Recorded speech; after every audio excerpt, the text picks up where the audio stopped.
오늘 우리가 배우게 될 신명기 28장은 구약 성경을 설교할 때 자주 인용되는 복과 저주에 관한 말씀입니다. 쉽게 요약을 하자면 순종하면 복을 받고 불순종하면 저주를 받는다 하는 것이 신명기 28장의 주된 내용입니다. 1절부터 14절까지는 복에 관한 말씀이 기록되어 있고 15절부터요. 우리나라 성경은 그 문맥이 잘못됐습니다. 15절부터 68절 마지막 절까지는 저주에 관한 말씀이 기록되어 있습니다.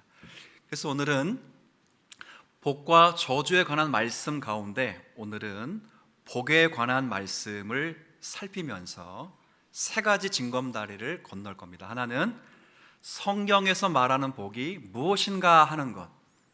두 번째 징검다리는 왜 하나님께서 이런 복을 주시는가 하는, 복의 목적은 뭔가 하는 것. 그리고 세 번째는 이런 복을 우리가 어떻게 누릴 수 있는가 하는 것들을 생각할 겁니다. 이 생각과 이 말씀, 하나님의 말씀이 저와 여러분이 가지고 있는 복의 개념과 충돌이 될 때 여러분이 가지고 있는 모든 복의 개념을 꺾어버리고 성경에서 말하는 바르고 정당한 복의 개념을 받아들여서 여러분들이 복의 통로가 되기를 간절히 원하면서 이 말씀을 여러분과 함께 나누겠습니다. 먼저 첫 번째 제가 여러분에게 설명드려야 될 것은 복이란 무엇인가 하는 겁니다. 복이란 무엇인가? 먼저는 세상 사람들이 일반적으로 말하는 복이란 무엇인가 하는 것을 살피고 그 다음에 성경에서 말하는 복이 무엇인가 하는 것을 비교해 보도록 하겠습니다. 세상 사람들이 일반적으로 생각하는 복은 많이 누리는 겁니다. 많이 갖는 것입니다. 많이 누리고 많이 갖는 것인데 대부분은 물질적인 것에 관심을 갖고 있습니다. 그러니까 생각하는 것이 물질적인 것에 가 있습니다. 그게 건강이든 돈이든 많이 가지고 있는 것, 그게 건강이든 돈이든 그걸 많이 누리는 것, 대부분 땅의 자원들로 국한된 땅의 것들을 누리는 것을 복이라고 생각합니다. 사람들은 이 복을 굉장히 좋아합니다. 좋아할 뿐 아니라 사모하기도 합니다. 예전과는 조금 지금은 다르지만 옛날만 해도 한자로, 복을 한자로 써서 대문에도 붙여두기도 하고 심지어는 잠자는 베개에도 붙여두기도 하고 그리고 또 먹는 숟가락에도 붙여두기도 했습니다. 저희가 결혼을 했는데 소천하신 우리 장모님께서 저희 딸 시집 갈 때 은수저 세트를 선물로 줬어요. 근데 거기에 복자가 있어요. 지금도 그 거룩한 것으로 먹기가 어려워서 모셔만 두고 있는데 제가 그걸 볼 때마다 저게 금이었으면 얼마나 좋았을까, 그런 생각을 종종 해요. 거기에 복자가 딱 들어있다. 그만큼 사람들은 복을 받기를 좋아하고 복을 사모합니다. 심지어는 치아가 좋고 건강한 것도 복이라고 했습니다. 오복 가운데 하나죠.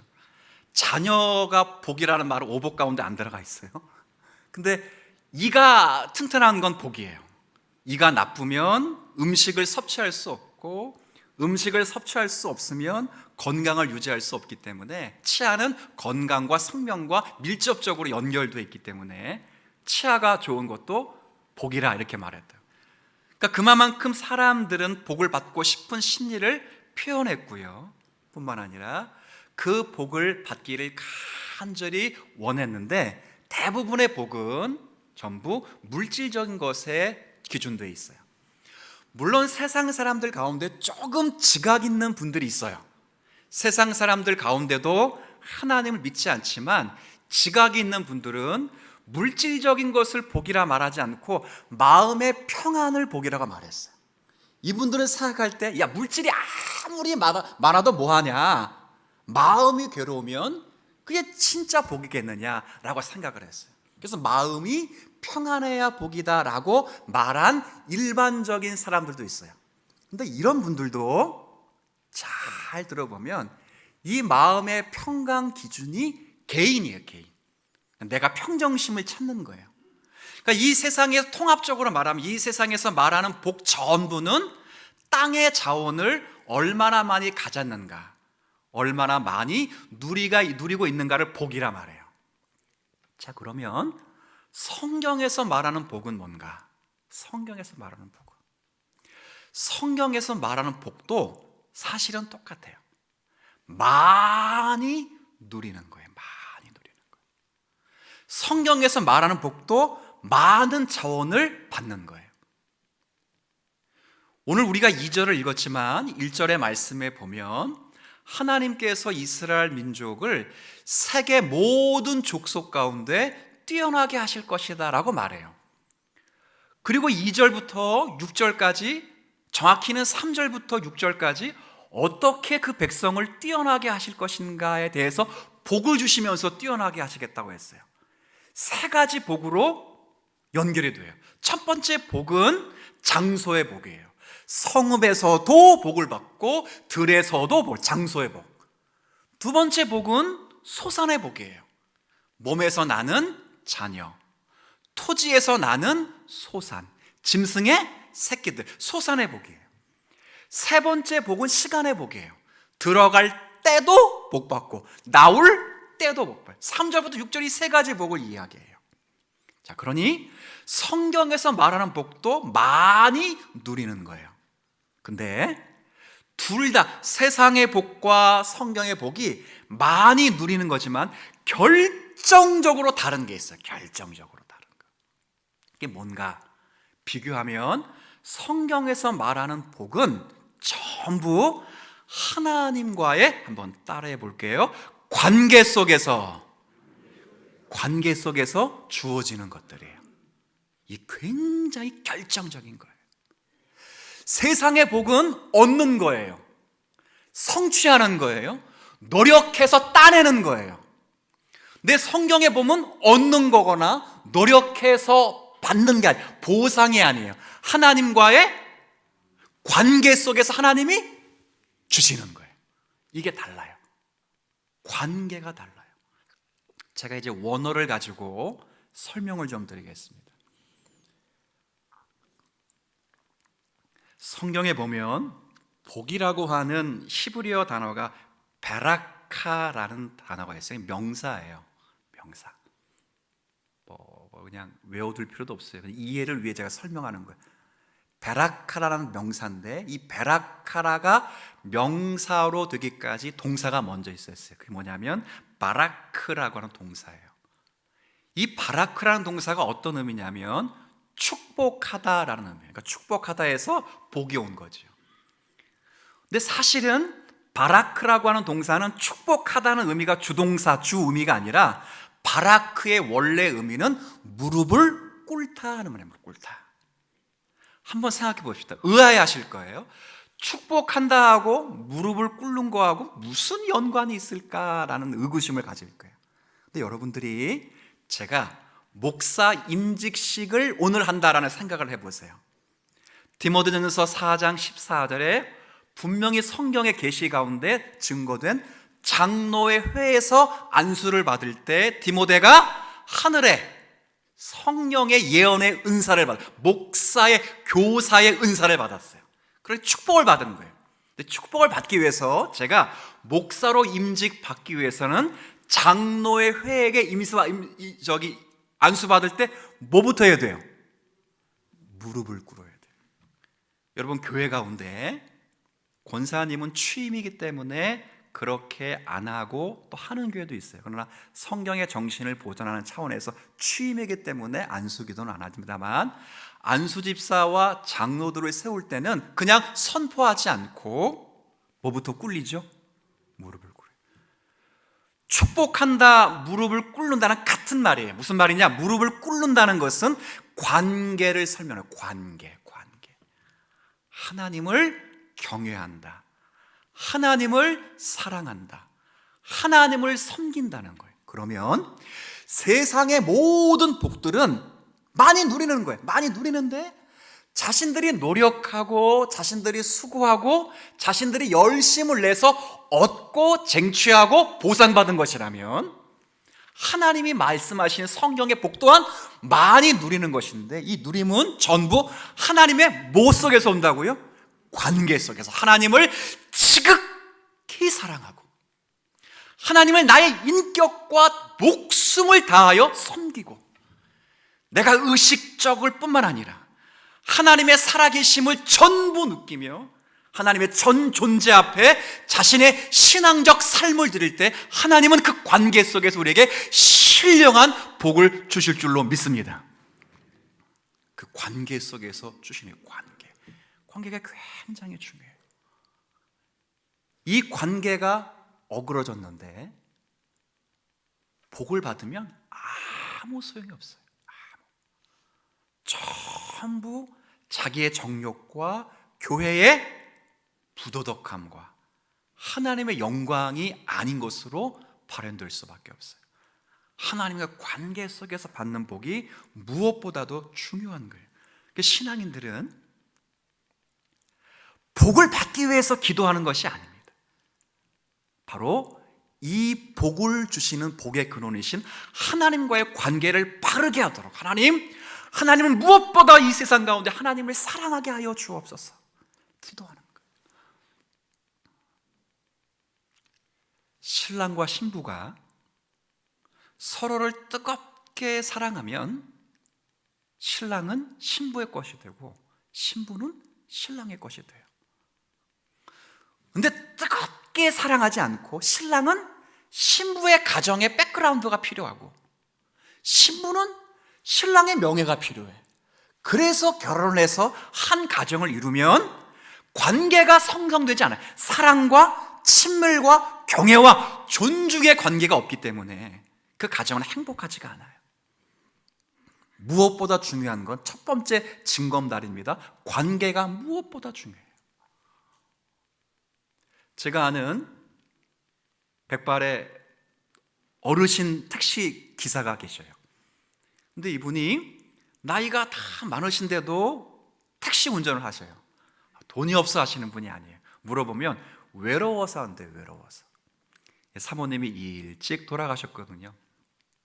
일찍 돌아가셔서 이 기사님이 운전을 이제 하는 거예요. 외로우니까. 그 사람들이 주변에서 결혼하기는 좀 그러니까 데이트라도 하시라고, 여자라도 만나라고 그렇게 이야기를 해요. 근데 이분이 하시는 말씀이 있어요. 만나면 뭐 하냐고. 자꾸 여자들이 대책을 강구하라네. 강구하라. 그러니까 왜 그러냐 그랬더니 자기가 돈이 있다는 거예요. 돈이 좀 있는데 많은 여성들이 자기의 돈 때문에 나를 찾지 내가 좋아서 찾는 여자가 한 명도 없다는 거예요. 그렇지 않겠어요? 80 가까이 되신 그 어르신에게 뭘 사랑을 보고 그러겠어요? 근데 이분이 생각하는 건 그거예요. 나를 정말 사랑하고 정말 나와 관계가 맺으면 내게 전부 자기 게 될 텐데 전부 나에게 돈을 얻기 위해서 찾아온다. 그런다는 거예요. 똑같은 거예요. 하나님이 우리와 바른 관계를 맺고 하나님의 뜻이 우리의 뜻과 부종하고 부합하고 연합되어 있고 하나님의 살아계심이 우리의 인격 속에서 발현되고 자아될 수 있다면 그 관계 속에서 하나님 우리에게 복을 넉넉히 주시는 하나님이신 거예요. 복은 무엇보다 하나님과의 관계. 그래서 다윗 같은 경우도 하늘에게서 하나님이 주시는 그 복과 은혜를 따라서 뭐라고 말했냐면 하나님은 복을 주시는 분이 아니라 하나님은 복이십니다 이렇게 말했어요. 하나님은 힘을 주시는 분이 아니라 하나님은 힘이십니다 이렇게 말했어요. 복이 하나님이 주신다고 할지라도 복 자체가 하나님이신 거예요. 다윗이 압살롬의 반역 때문에 멀리 예루살렘을 포기하고 성전을 포기하고 도망가지 않아요. 그때 충신들이 다윗에게 간곡히 부탁한 게 뭐예요? 법궤를 가지고 가세요. 법궤. 지금으로 말하면 조선시대로 말하면 옥새, 국새를 가져가라는 거예요. 왕의 정통성을 상징하는 국새와 옥새처럼 다윗에게 법궤를 가져가라는 거예요. 다윗이 그걸 놓고 왔어요. 아무도 자기를 도와줄 것이 없어요. 호련단신으로 도망을 가요. 도망을 가. 그때 발견했던 다윗의 신앙 고백이 뭐예요? 하나님은 나에게 힘을 주시는 분을 넘어서 하나님 자신이 힘이십니다. 하나님이 그런 거예요. 진짜 복이 뭡니까? 진짜 복은 하나님과의 바른 관계 속에서 하나님이 진짜 우리에게 복인 거예요. 이것을 일찍이 깨달았던 시인들은 오래전에 하나님의 관계 속에서 본 그 복에 대해서 노래했던 거예요. 하나님의 관계 속에서 주어진 거예요. 이걸 증명하는 성경이 있어요. 누가복음에 보면 그 둘째 탕자가 나오면 참 못된 이제 아들인데 자기에게 받는 상속금을 미리 유산을 받아서 멀리 아버지를 떠나서 살게 되는데 떠난 후부터 낭비, 가난, 비참함이 찾아와요. 얼마나 비참하냐면 모든 가진 것을 다 탕진하고 나서 유대인들이 경멸하는 돼지를 치게 되는 그런 아픈 역사를 만들어요. 그리고 더욱 안타까운 것은 돼지가 먹는 쥐엄 열매조차도 자기에게 주는 사람이 없어서 배를 골아야 될 그런 처참한 신세에 이르게 돼요. 점검해 보세요. 왜 그 사람이 그런 비참함에 이르게 되었는가? 그럴 때 그 비참함은 바로 아버지로부터 떨어져 나와서 시작된 거예요. 아버지로부터 분리되고 아버지로부터 관계를 멀리 하니까 그에게 가난이 찾아오고 비참함이 찾아오죠. 근데 놀라운 건 그게 언제 한 번에 회복됩니까? 열심히 노력해서 얻은 게 아니에요. 아버지 집에 다시 돌아갔을 때 아버지의 것이 전부 아들의 것이 되는 거예요. 제가 말씀드리고 싶은 것은 복은 하나님의 관계 속에서부터 우리에게 주어진다는 것을 설명드리고 싶은 거예요. 그게 중요한 거예요. 그래서 이 관계 때문에 세상의 복과 하나님의 복은 주시는 성경의 복은 차이가 있어요. 세상의 복도 성경의 복도 다 많이 누리는 것인데 세상의 복은 땅의 자원들을 누리는 것인 것 반면에 성경의 복은 하나님의 하늘의 자원을 누리는 복까지 포함된다는 것을 확인할 수 있어요. 하늘의 자원의 복이 뭡니까? 하나님의 백성으로 살아갈 수 있도록 하나님께 주시는 신령한 복이에요. 에베소서 1장의 말씀을 기준으로 하면 창세전에 저와 여러분을 그리스도 예수 안에서 선택하시고 때가 되어서 그리스도 예수 안에서 우리를 부르시고 우리를 주님의 자녀 삼아주실 뿐 아니라 우리를 하나님의 보물, 하나님의 재산, 기업으로 삼으시고 우리가 기업되었음을 하나님 우리에게 인치시기 위하여 우리에게 성령을 보내주셔서 성령이 내주하게 하시고 성령을 통하여 하나님의 모든 신령한 은사가 우리의 성령을 통해 우리의 몸에 작용될 수 있도록 인도하시고 그 성령께서 하나님의 말씀을 조명하시며 우리를 위해 탄식하시고 우리로 하여금 하나님의 뜻을 밝히 할 수 있도록 하나님이 주셔서 우리가 이 땅을 하루하루 살아가지만 영생을 위하여 살아갈 수 있도록 하시는 신령한 은혜들이에요. 이게 하나님의 관계 속에서 받는 거예요. 세상의 복도 많이 누리는 거예요. 그러나 세상의 복은 많이 누리지만 마음의 평안을 말해요. 마음의 평안을 말해. 그들도 말해요. 그러나 그들이 마음의 평안을 말할 때는 평정심, 자신이 마음의 컨트롤이에요. 그러나 우리가 하늘에부터 하나님의 관계 속에서 얻은 이 마음의 평안은 하나님과의 바른 관계 속에서 회복된 화목의 관계예요. 누가복음 말씀 12장에 보면 어리석은 부자의 비유가 나와요. 이 어리석은 부자가 밭에 소출이 너무 많게 되자 걱정이 생겼어요. 야, 지금 내가 가지고 있는 곡간으로서는 이 많은 부를 축적할 수 없구나. 그러니 곡간을 헐고 정말 크게 이 곳간을 가득 채울 수 있을 만큼, 곳간에 가득 그 곡식을 채울 수 있을 정도로 크게 짓자 해서 곡식간을 다 얼고 크게 지었어요. 그리고 모든 수출을 거기다 다 집어넣은 다음에 자기가 자기 영혼에게 이야기를 하는 거예요. 야, 이 종성아, 이제 연금 나오고 이제 뭐 나오고 하니까 평안히 먹고 살자. 그때 주님 뭐라 말씀하십니까? 그의 영혼을 오늘 밤 도로 찾으면 그것이 누구의 것이 되겠느냐? 그때 그 영혼을 도로 찾는다 그럴 때 아멘 할 수 있으면, 내가 가진 것이 많거나 내가 가진 것이 작을지라도 하나님이 내 영혼을 도로 찾으실 때 하나님과의 화목된 관계이기 때문에 아멘 할 수 있으면 그 자체가 복이 있다, 그 말이에요. 그리고 성경은 세상과 복과 조금 다르게, 더 다르게, 세상의 복도 많이 누리는 것이고 하나님의 복도 많이 누리는 것인데, 세상의 복은 그 복을 만드는 자가 자기라면, 하나님의 성경의 복은 복을 주시는 분이 하나님이라는 사실을 우리가 결코 잊지 않는 거예요. 모든 신령한 복은, 심지어 땅의 자원도 다 하늘의 창고로부터 주시는 거예요. 그럴 때 신앙인들은 이 하나님은 복을 주시는 분이 아니라 하나님은 복의 근원이 되십니다, 이렇게 말했어요. 아까도 설명드렸듯이 다윗처럼 하나님은 내게 힘을 주시는 분이 아니라 하나님은 내게 힘이십니다 라고 고백한 거예요. 그래서 이런 신앙 고백을 따라 많은 신앙인들이 복에 대해서 다시 정립을 하게 됩니다. 하나님을 가까이 함이 내게 복이라, 이렇게 말했어요. 제가 언젠간 설명 한번 해드린 적이 있죠. 위대한 인물을 가까이 하는 것도 사실은 굉장히 큰 복이에요. 그러면서 설명을 드릴 때 영화 하나를 설명해 드렸어요.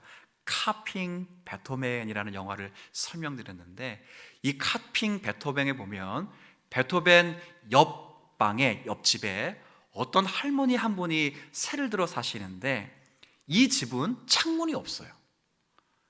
사람이 사는데 문이 없다는 것은, 창문이 없다는 건 굉장히 힘든 일이거든요. 빛이 안 들어오는 거잖아요. 그 집에 할머니가 살아요. 근데 할머니가 돈이 없는 분이 아니에요. 근데 그 영화에 보면 할머니가 그 집에 사는 이유가 나와요. 그 이유를 이렇게 설명해요. 전 세계에서 가장 유명한 음악가이자 작곡가인 베토벤이 작곡한 그 곡을 이 세상 누구보다도 가장 먼저 들을 수 있는 영예가 있기 때문에 그 집에 산다는 거예요. 여러분, 가까운 사람을, 위대한 사람을 가까이 두는 것도 복이라면, 복의 근원이신 하나님을 가까이 하는 것은 얼마나 큰 복입니까? 하나님을 가까이 하는 건 정말 큰 복이에요. 그리고 그 복의 근원이신 하나님이 우리를 가까이 해주시는 것은 얼마나 더 큰 축복입니까? 여러분에게 말을 건네주시고, 여러분의 기도에 귀를 기울이시고, 여러분과 함께 동행하시며, 여러분이 가는 모든 길에 성령의 역사하심을 내려주신 하나님이 우리와 함께 하시는 건 얼마나 큰 축복입니까? 그래서 성도는 복에 대해서 이렇게 이야기를 합니다. 시편 16편 2절 말씀 한번 다 같이 한번 읽어보도록 하지요. 내가 여호와께 아뢰되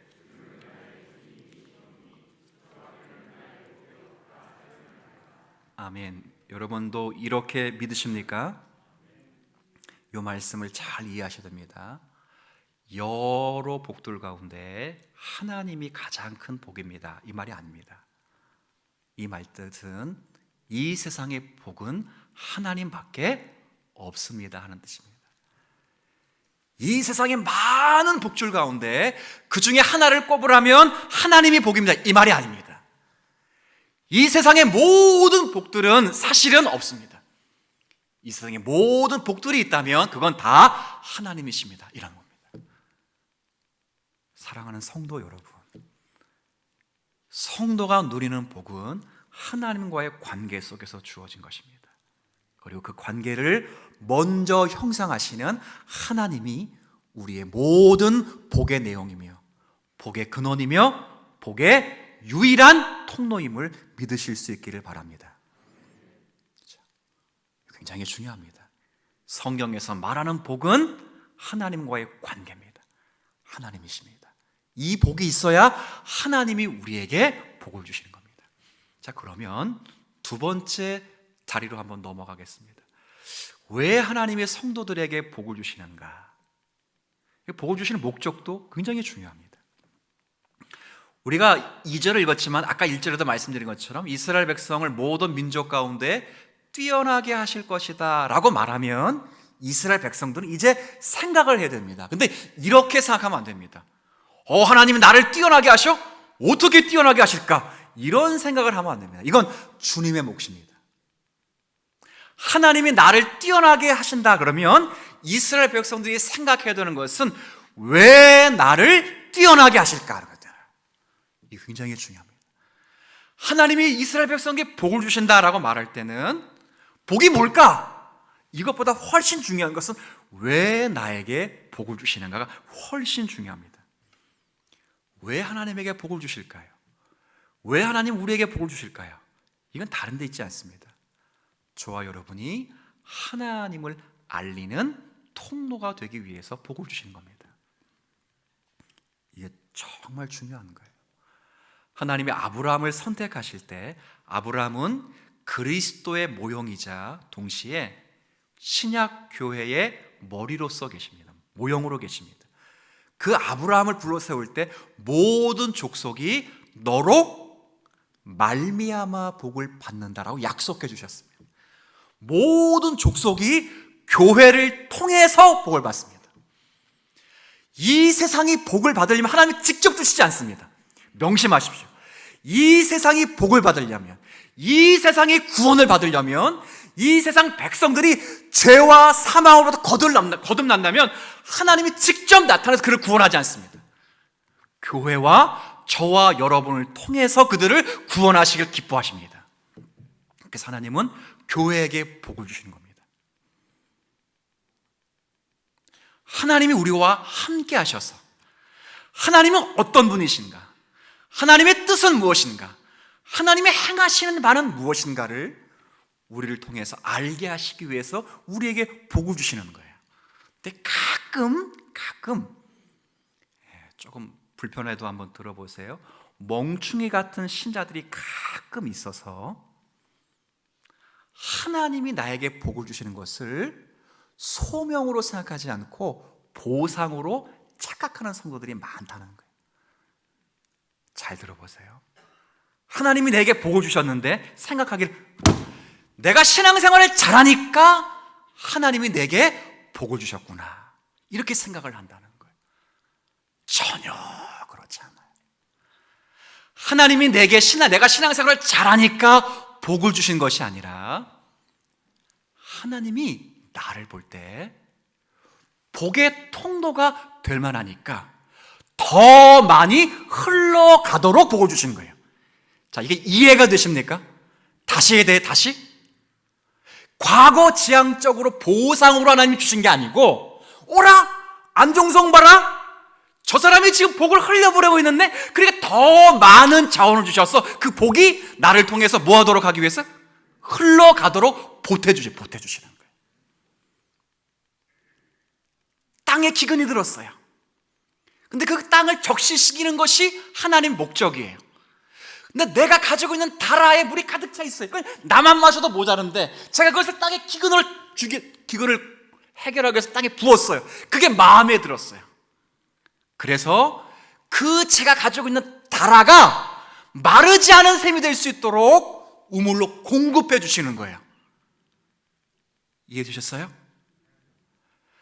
받은 네가 신앙생활 잘하니까 보상으로 준 게 아니에요. 두 번째 징검다리예요. 따라합시다. 복은 소명이다. 첫 번째 징검다리는 복은 관계래. 관계에서 주는 거예요. 이 관계가 설정되지 않고 많이 누리는 건 솔로몬처럼 되는 거예요. 나라를 반쪽 내는 거예요. 나라를 패가망신시키는 거죠. 하나님과의 관계가 복이에요. 그리고 관계를 설정하신 하나님이 복이에요. 두 번째는 이 복의 근원이 왜 우리에게 또 복을 주시는가? 주밖에는 사모할 자가 없다. 주만 복이잖아요. 근데 왜 복이신 그분이 우리에게 왜 더 복을 주시는가? 그건 우리가 소명 때문에. 한번 따라합시다. 흘러보내도록. 흘러보내는 거.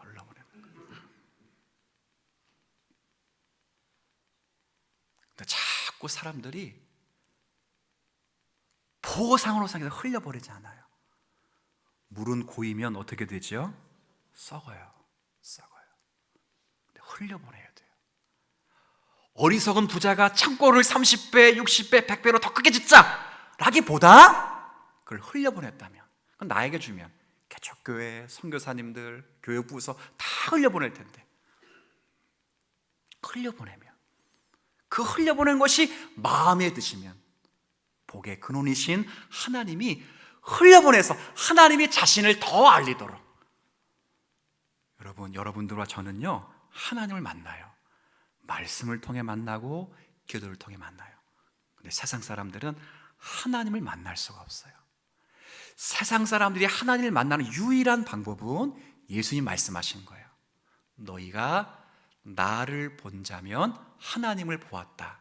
그리고 내가 떠나면 너희를 본 자가 하나님을 보게 될 것이다. 그렇죠?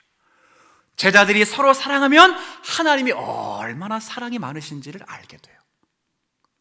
제자들이 많은 세상을 복주고 구원의 복음의 말씀을 하나님의 마음 가운데 전하면 하나님은 사랑을 베푸시고 복음의 메시지 안에서 자기 백성을 구원하시는 하나님이신 줄 보게 되는 거예요. 그러니까 우리가 흘려보내지 않으면 세상 사람은 하나님을 볼 수가 없어요. 그걸 잘하라고 복을 주시는 거예요. 근데 아까 제가 불경스러운 말 하면서 멍충이 같은 신자들이 있어가지고 그 복을 신앙생활 잘하게 주시는 그냥 결과물로 생각해요. 그러면 썩게 돼요. 솔로몬 같은 대부분의 사람들이에요. 썩게 돼요. 주면 우리 뭐 하면 돼요? 흘려보내는 거예요. 하늘의 신령한 자원을 흘려보내서 이 세상 사람들의 고통의 원인인 죄를 치료하고 하나님이 주신 땅의 자원들을 흘려보내면서 고통의 결과인 비참함을 치료하는 거예요. 왜냐하면 구원은 죄로부터의 구원뿐 아니라 죄의 결과인 비참함으로부터 구원이기 때문에 하늘의 신령한 영생을 통해서 많은 사람들에게 고통의 원인인 죄를 해결할 수 있는 그리스도를 소개하고 그 결과 속에서 비참함을 누리고 있는 사람들에게는 땅의 자원을 포함하면서 그들을 섬겨줌으로 그들이 용기를 얻어 그 사람을 통해서 하나님을 만날 수 있게 하는 거예요. 제가 누군가에게 도움을 드렸어요. 근데 그분이 그 도움을 받고 너무 감사해서 접으려고 했던 목회를 다시 시작한, 그냥 살짝 도와주는 거예요. 근데 하나님이 그를 도와주시면 놀라운 일이 생기는 거예요. 우리가 그렇게 살아가기를 원하셔서 하나님이 복을 주시는 거예요. 두 번째 징검다리를 건너가고 있습니다. 복은 뭐라고요? 소명이다. 소명이에요. 그리고 마지막 징검다리에 옵니다. 그러면 하나님과의 관계 속에서 주신 모든 복을 우리가 누리고 혹은 받으려면 어떻게 해야 되는가? 이게 마지막이에요. 이걸 첫 번째로 하면 이건 멍충이보다 더 멍충이에요. 이게 마지막이에요. 이 복을 우리가 온전히 흘려보낼 수 있으려면 어떻게 되는가? 자, 지금부터 성경 한번 우리가 읽은 성경을 읽을게요. 1절 한번. 밑줄 쳐두세요. 그냥 제가 칠하는 데 치세요. 내가 내 하나님 여호와의 말씀을 삼가 듣고에 쫙. 내가 오늘 내게 명령하는 그의 모든 명령을 지켜 행하면 쭉 밑줄 치는 거예요. 그리고 2절에 내가 내 하나님 여호와의 말씀을 청종하면 밑줄 쫙 치는 거예요. 자, 절 보세요. 이제 순종하면.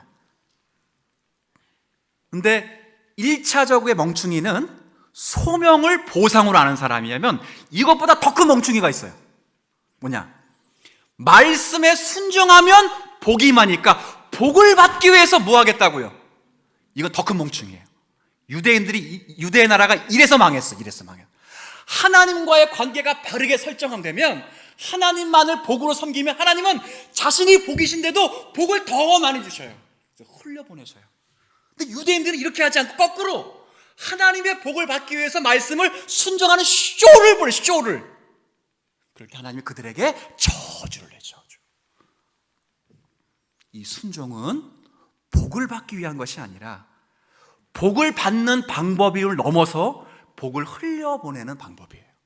하나님이 어떻게 우리를 통해서 이 복이 이 세상에 전해지게 하시는가? 답은 말씀의 순종이에요.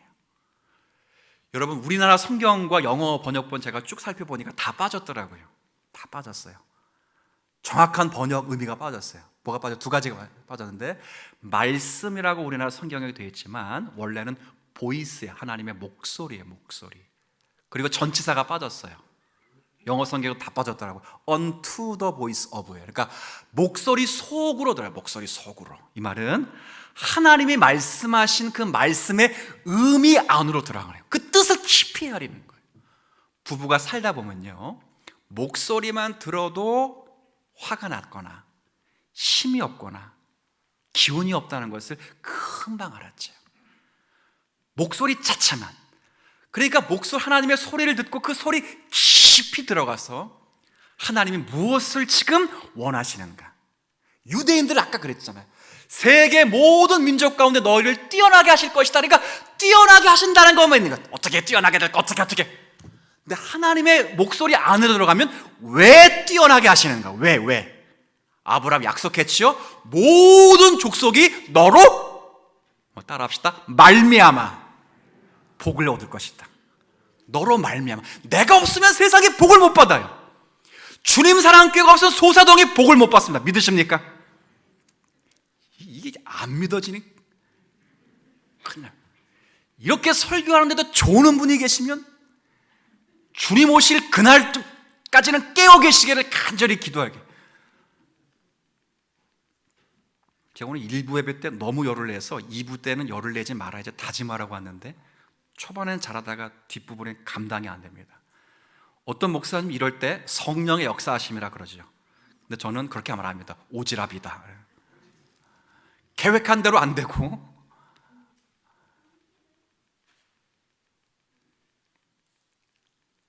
그 목소리 깊이 하세요.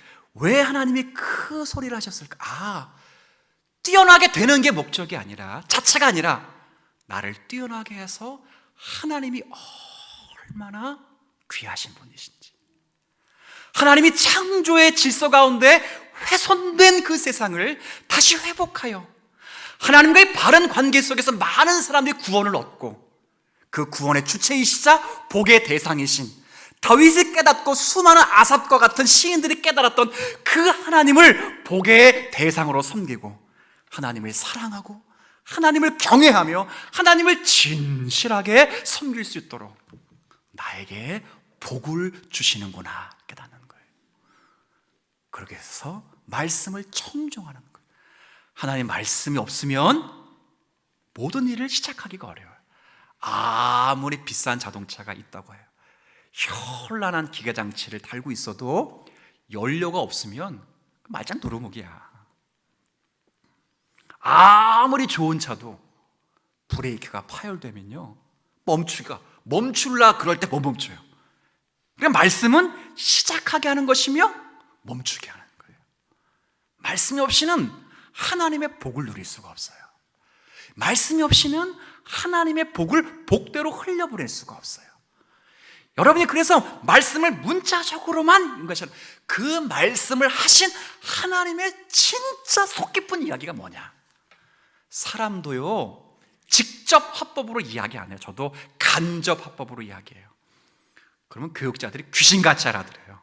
이걸 손발이 맞는다라고 말해요. 직접적으로 말하면 상처되기도 하고 너무 노골적이잖아요.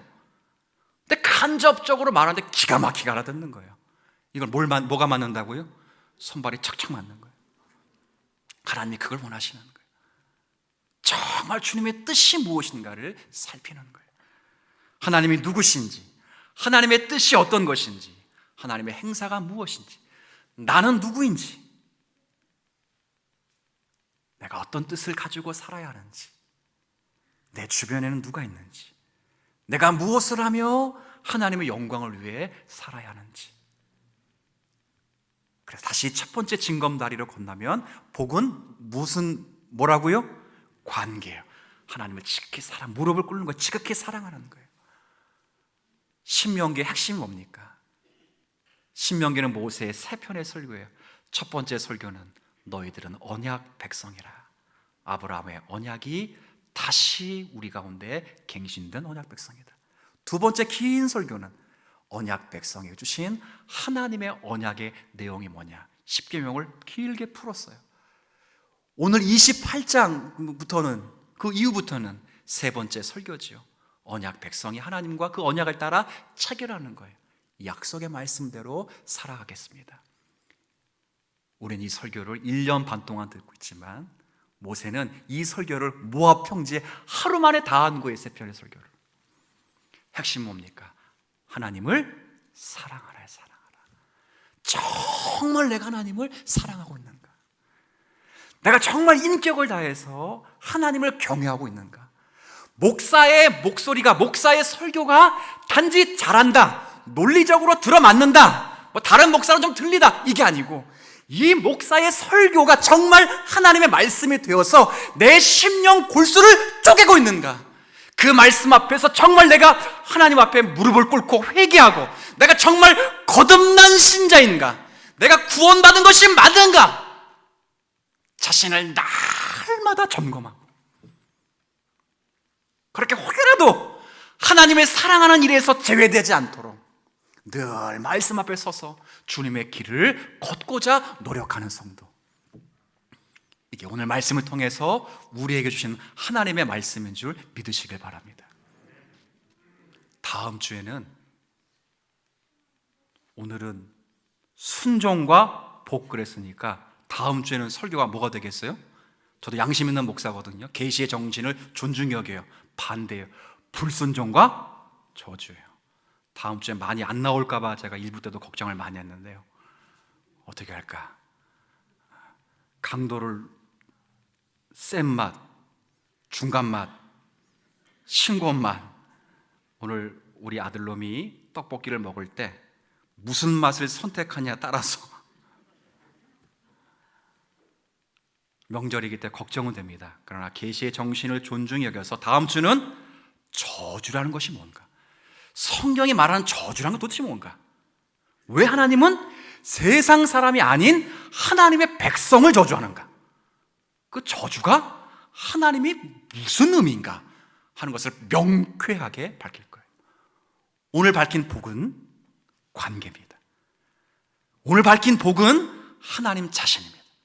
그러나 이 하나님이 자신이 복임에도 우리에게 넉넉히 하늘의 자원과 땅의 자원을 주시기를 기뻐하시는데, 그건 우리에게 소명을 따라 이 복을 흘려보내 많은 사람들, 여러분을 통해서 하나님을 경험할 수 있도록 하기 위함입니다. 이 일을 잘 감당하기 위해서 주의 목소리 속으로 들어가 하나님의 마음을 헤아려 그 말씀에 청종하실 수 있는 오늘의 말씀이 되었으면 좋겠습니다.